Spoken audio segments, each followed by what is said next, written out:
What if I told you that behind the smile of a Hollywood heartthrob lies the bloodline of aristocracy, the spirit of a rebel, and the soul of an artist? This is not just the story of an actor. This is Nicholas Galitzine.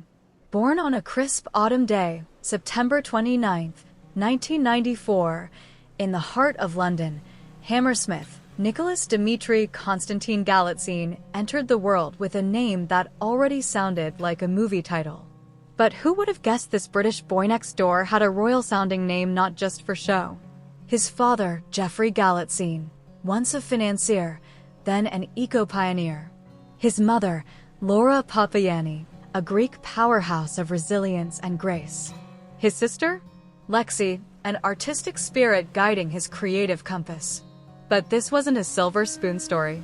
Nicholas grew up in a modest home with a loud heart and quiet ambition. His first dream wasn't the silver screen. It was the rugby pitch. Nicholas trained like a warrior: rugby, football, even athletics. A future Olympian? Maybe. Until fate stepped in, through a torn muscle and fractured hopes. Sometimes you have to break to find what you're built for. That injury wasn't an end. It was an entrance. One audition. One role. That's all it took. Spring Awakening, a musical rebellion. That was Nicholas' first taste of storytelling. And like fire to dry wood, it lit him up. He was no longer chasing adrenaline on the field. He was channeling emotion on the stage.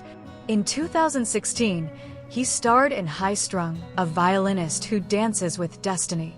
A little-known indie film, but a loud signal: a star was rising. Then came Cinderella, 2021.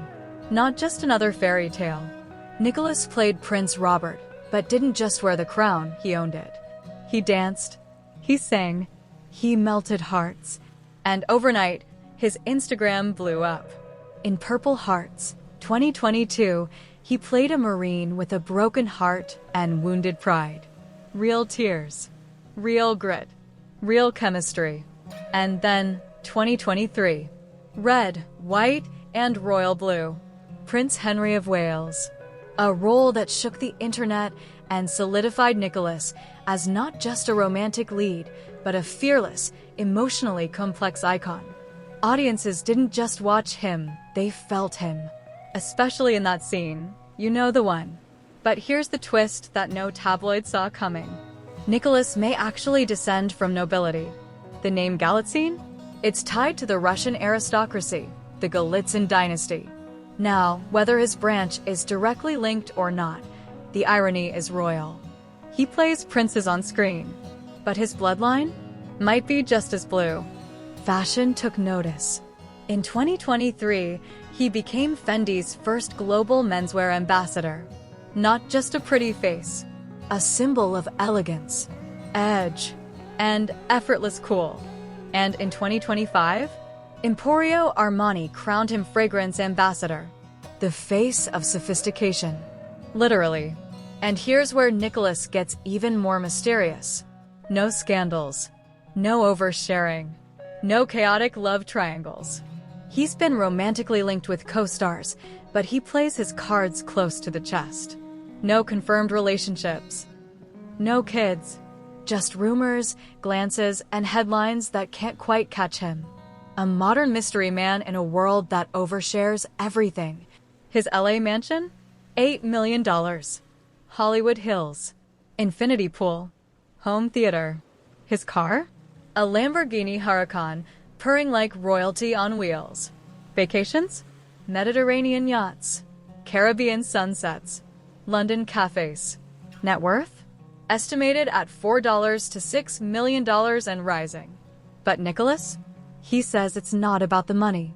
It's about telling stories that matter. And that's where his heart lives. Today, he's filming, training, reading scripts, singing, living. Tomorrow? Maybe a superhero. Maybe a villain. Maybe the Oscar-winning performance no one saw coming. One thing's for sure, Nicholas Galitzine is not done surprising us. He's not a prince because he plays one. He's a prince because of how he rules our hearts. You think you know someone. You've seen the movies. Read the headlines. But Nicholas Galitzine, he's not just a name, he's a legend in the making.